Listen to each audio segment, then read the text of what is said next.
Olá, colecionadores e seguidores do canal Coisa de Colecionador. Eu tenho que confessar uma coisa para vocês, esse aqui é praticamente um vídeo de desabafo, tá? Eu sou um fã extremamente clássico, aqui ó, extremamente clássico do grande universo de super-heróis americanos, né? Basicamente americanos. Eu aprendi a ler lendo Marvel e logo em seguida eu comecei a ler DC na famigerada, né? Famigerada no bom sentido, Editora Brasil América Limitada, a Ebal. Depois, quando a Ebal, infelizmente, faliu, né? Infelizmente, uma história muito triste. Mas, enfim, surgiu então a opção da editora. Aí teve depois aquela coisa horrorosa que era a editora da Manchete. Como é que era o nome daquela editora, gente, que a Manchete criou? Esqueci. Agora, a Block. A editora Block foi uma tragédia editorial, uma das piores coisas que já aconteceu. E depois surgiu a editora Abril, que resgatou, que fez um trabalho maravilhoso, apesar de publicar em formatinho, que nunca me agradou, eu detesto formatinho, mas foi uma opção para nós brasileiros podermos ler um pouquinho desse universo maravilhoso, que era o universo da Marvel e da DC, lá nos anos 60, anos 70, aí aqui foi para nós, anos 80 também. E é um fato.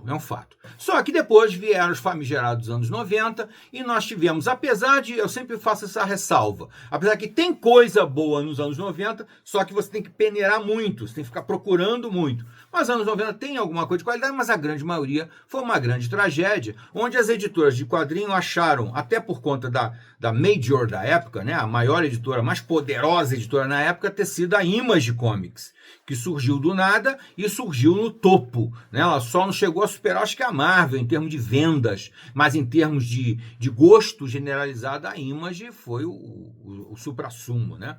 Mas logo depois isso desabou, em menos de um ano, 2 anos, isso aí desabou, a famosa bolha dos anos 90 explodiu e nós ficamos a ver navios, né? Como o pessoal lá da França esperando a volta do Napoleão Bonaparte. Enfim, o fato é que os anos 90 foram trágicos, e por causa dos anos 90 terem sido trágicos, eu fui abandonando. Assim que a Image surgiu, eu abandonei Marvel, que estava numa fase muito ruim, que já estava enveredando aquela coisa meramente comercial, agressiva, e você, por exemplo, ter 8 títulos de X-Men. Você, para acompanhar a saga dos X-Men, você tinha que ler 8 revistas, geralmente com péssima arte, com histórias bobinhas, sem graça, mas totalmente interligadas. Então isso aí me fez abandonar a Marvel, além daquela, né, do apelo visual que era a Image. Então ir para a Image era quase natural e deixar a Marvel era necessário, porque a Marvel estava se prendendo a apenas um marketing muito agressivo de vender porcaria, né? Então, foi automático. E depois a Image também decepcionou profundamente e eu também parei de ler. Então, quando chegou no meio dos anos 90, eu, como um colecionador, como um grande fã de quadrinhos de uma forma geral, mas principalmente quadrinhos de super-heróis, das melhores artes, dos grandes artistas, eu abandonei os quadrinhos. Ficou sempre uma sensaçãozinha de vazio, um vazio, né, nesse período. Eu tinha literatura, tinha o rock, tantas coisas que eu gosto muito. Série de televisão, a televisão começou a produzir coisas boas, tal, cinema, sempre teve isso, então eles tentaram ocupar esse espaço, mas nunca conseguiram ocupar totalmente. Quando chegou no início dos anos 2000, aconteceu uma grande transformação, também a partir da Marvel, daquele selo Dark Knights, né? Dark Knights.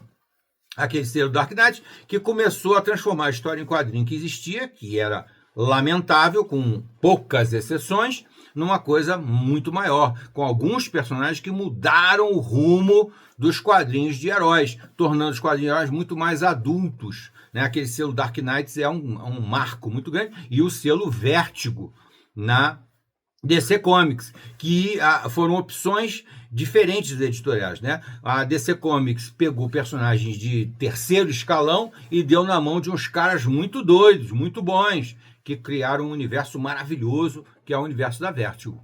E salvou, de certa forma, aquele universo tradicional da DC que não ia para lugar nenhum, né? Mesmo depois do famoso Crise nas Infinitas Terras, que foi um grande momento.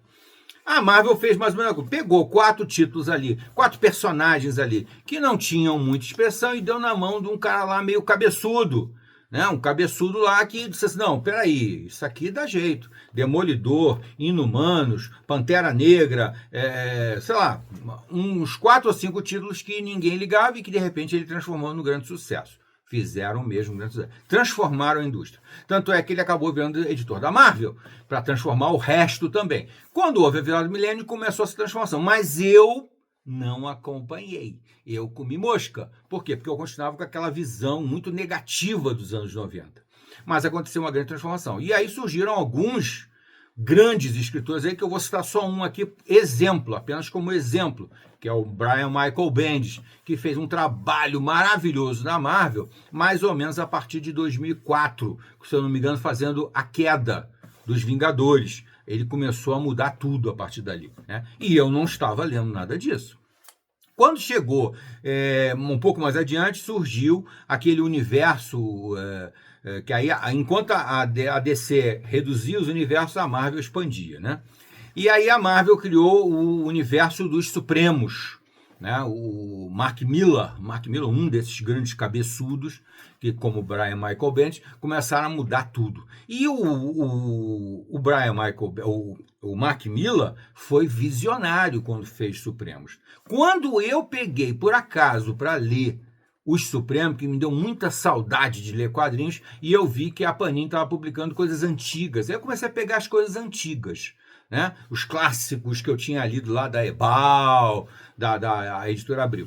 E aí me deu uma curiosidade, não, deixa eu pegar um título aí. Eu vi um visual bonito, que era um cara chamado Brian Hitch, que é um dos meus artistas favoritos para sempre, e era os Supremos. E eu peguei para ler aquilo ali. Meu amigo, aquilo ali explodiu dentro de mim, e os Supremos até hoje, o Mark Millar, o Brian Hitch, eu considero responsáveis pela minha volta aos quadrinhos e com tudo que tinha direito. Porque aí eu fui correr atrás de tudo que eu tinha perdido. Então eu tenho os Supremos para mim como um marco de transformação absolutamente definitivo. Tá? Se não fosse pelos Supremos do Mark Millar e do Brian Hitch, eu não teria voltado a ler quadrinhos. Foi basicamente por causa deles. Mesmo assim, eu fui, né, meio devagar, fui pegando mais os clássicos, que eu chamo de consolidados, né? Vocês que acompanham nosso canal, aliás, eu peço a vocês, como sempre, acompanhem o nosso canal. E se você no final do vídeo gostar do papo, deixa o gostei. Não gostou? Tá com não gostei. Faz parte da brincadeira.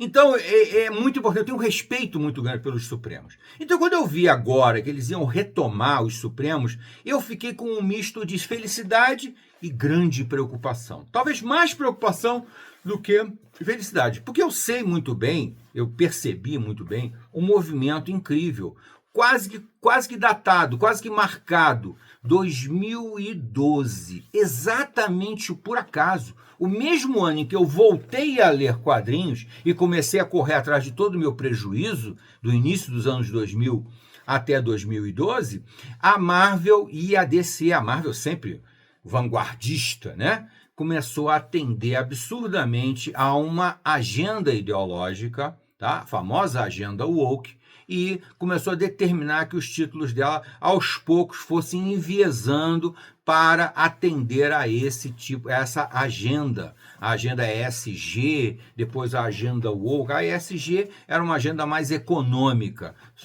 social. Já a agenda woke, muito mais cultural, né? Determinante e muito mais opressiva.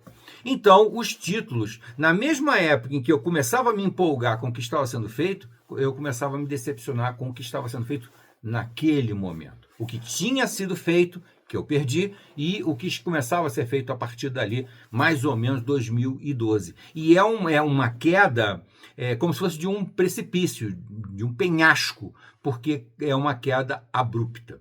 Né? Os anos 90 tiveram uma queda que não chega a ser abrupta, foi gradual, durante uns 10 anos. A queda a partir de 2012, ela é uma queda de precipício. Você despenca, você não encontra mais títulos que prestem. Eu lembro muito bem que na época eu comentei com um colega, um amigo, bem mais novo que eu, inclusive, e ele lia as mensais. E eu dizia, não, mensal não dá para eu ler, não consigo ler, acho muito fracas. Além do que, na época, a Panini também não tinha muita qualidade nas mensais, ela economizava bastante. Era papel jornal, uma capinha fininha, não era boa qualidade. O que estava sendo publicado consolidado, coisas anteriores, né, de 90, principalmente do início dos anos 2000, e estava saindo com qualidade muito boa, que foi aquela série da Marvel de luxo, né, que depois veio também para DC com outro nome e tal, mas Marvel de luxo e tal. E aquelas séries, né, desse da Eagle Moss e da Salvati para Marvel. Tudo isso ali foi uma delícia, né? Foi muito bom. Mas as mensais eu sempre fui com muito cuidado, porque eu percebia que ali estava enviesado. As histórias já não tinham mais a mesma importância. O que importava era a ideologia.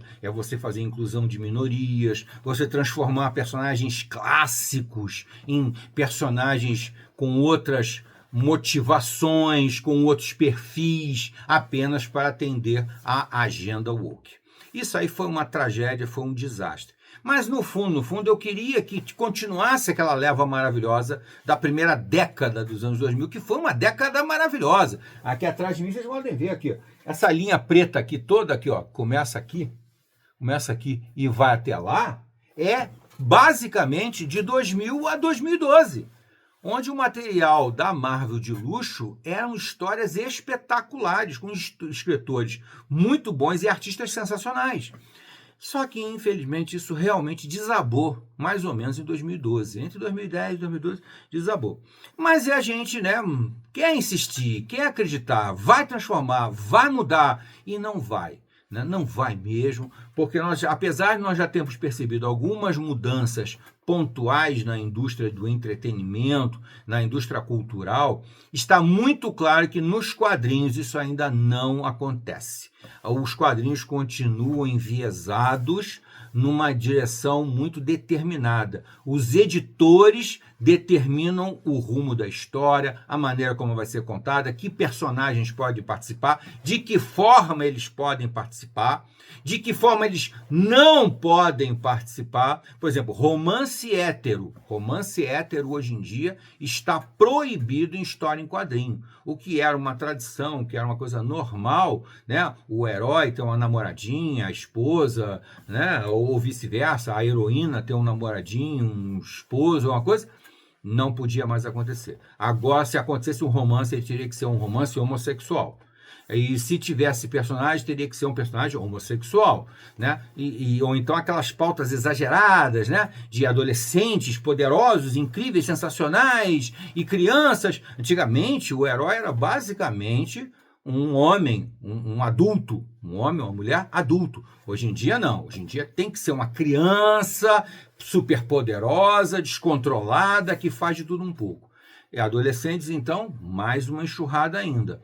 Isso aí, se você pensar assim, mas já tinha antigamente o Superboy, o Robin, mas eram personagens muito contidos, eram personagens basicamente educativos. Eles eram usados como exemplo para que o adulto o educasse. Então eles cometiam pequenos erros, pequenos deslizes e aprendiam durante a história. Assim eram os adolescentes lá dos anos 50, 60, 70, né, até 80 também.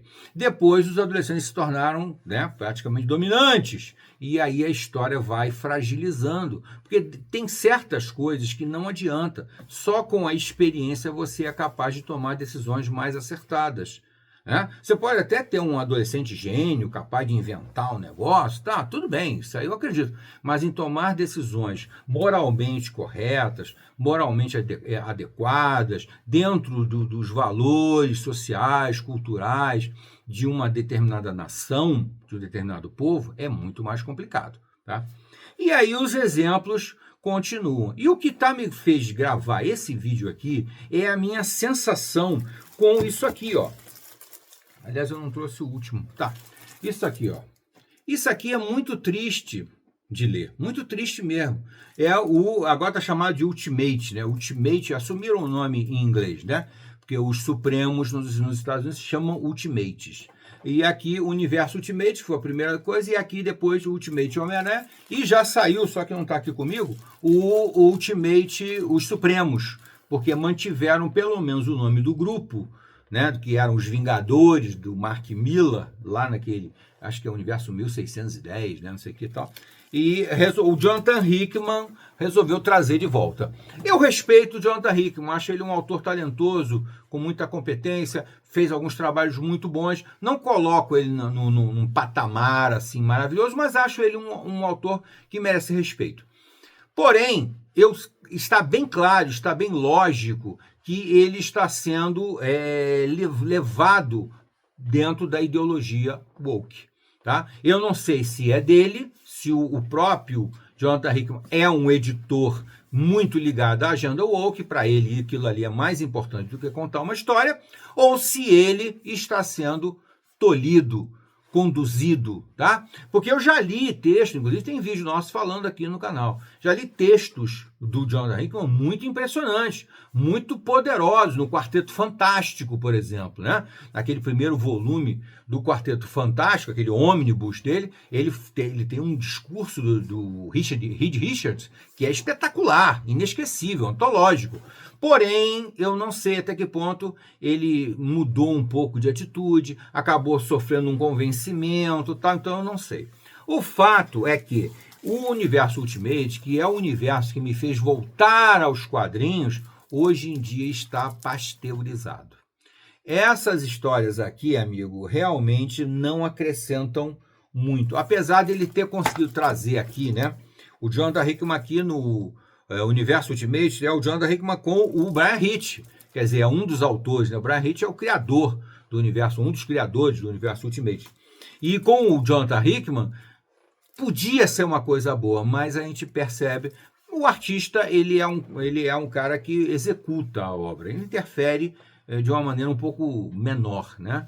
O Jonathan Hickman não conseguiu dar a mesma pegada dos Supremos do Mark Millar. Mark Millar, que é um autor que também sofre o mesmo problema do Jonathan Hickman, tá? Ele sai da Marvel da DC para construir o selo dele lá, o Millar World, né? Está sendo publicado pelo Netflix e tal. Mas ele não se liberta da agenda woke, ele continua com histórias dentro da ideologia woke. Ele não mudou. Quer dizer, o Mark Millar me parece que não é um autor comandado pelo editor. Não, é dele. Ele acredita naquilo ali. Ele quer trabalhar daquela forma ali. É uma coisa. O Jonathan Hickman eu ainda não tenho certeza se ele está sendo tolhido editorialmente ou se ele realmente pensa que a agenda woke é adequada, melhor, correta. Respeito todo mundo. Jonathan Hickman, Mark Millar. Enquanto o Mark Millar ainda conseguir fazer algumas histórias de bruxaria lá que eu acho legais, como é o caso do que ele está publicando no Netflix, pela editora do Netflix, eu vou continuar lendo. O Jonathan Hickman também vou dar essa oportunidade a ele. Vamos ver até onde eu consigo ler o que ele está publicando. Mas confesso a vocês que esse universo Ultimate aqui fica muito a desejar em relação ao original, muito a desejar, e fica a dever do que o próprio Jonathan Hickman já fez com o Quarteto Fantástico, por exemplo, que foi muito legal, muito bacana. O ônibus do Quarteto Fantástico, Jonathan Hickman, é excelente, vale a pena, tá?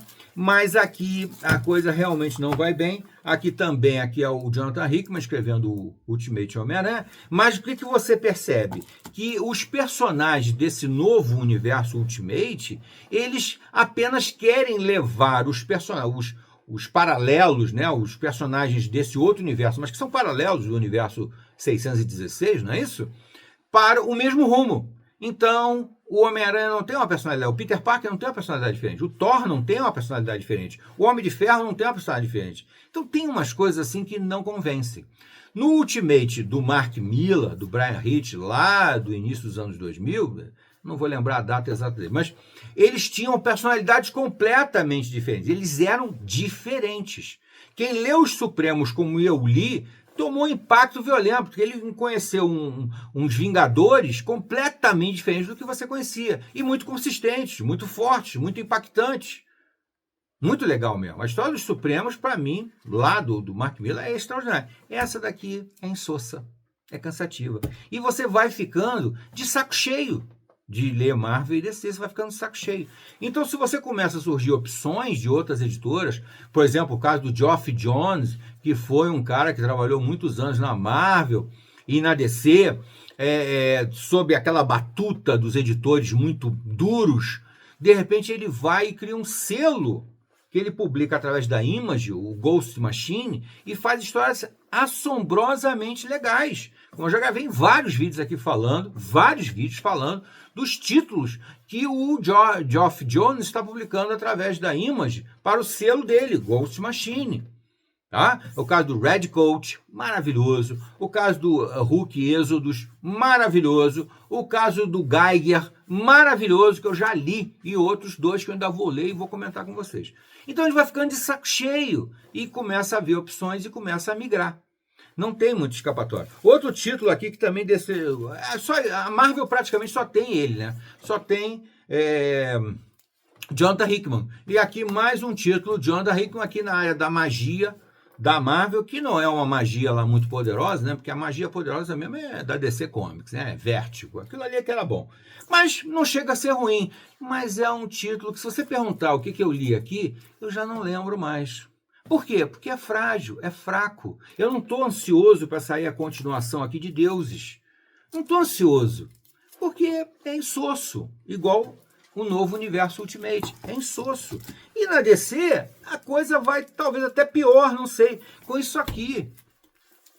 Mulher Maravilha, Tom King, um cara que tem um nome assim, no mesmo patamar desses outros que eu citei aqui, Jonathan Hickman, Geoff Johns, quem você quiser aí. É um top. Tom King já publicou coisas ótimas pela DC Comics. Mas essa Mulher Maravilha dele não passa de um panfleto feminista e frágil, fraco. Ele não se preocupa em escrever uma boa história. Eu não me incomodo de forma alguma que faça apologia às mulheres. Vamos fazer apologia às mulheres. Eu acho ótimo. A Mulher Maravilha é um ícone, ela é maravilhosa. Eu adoro a Mulher Maravilha. Agora, você tem que construir uma história. Você tem que construir um personagem. Essa história começa de um jeito e já vai aí para o volume, sei lá, eu parei no 13, mas deve estar indo para o volume 15 e a história original ficou abandonada. O plot inicial, que é a ideia de uma amazona que de repente do nada matou 8 homens de um bar, simplesmente ficou jogada.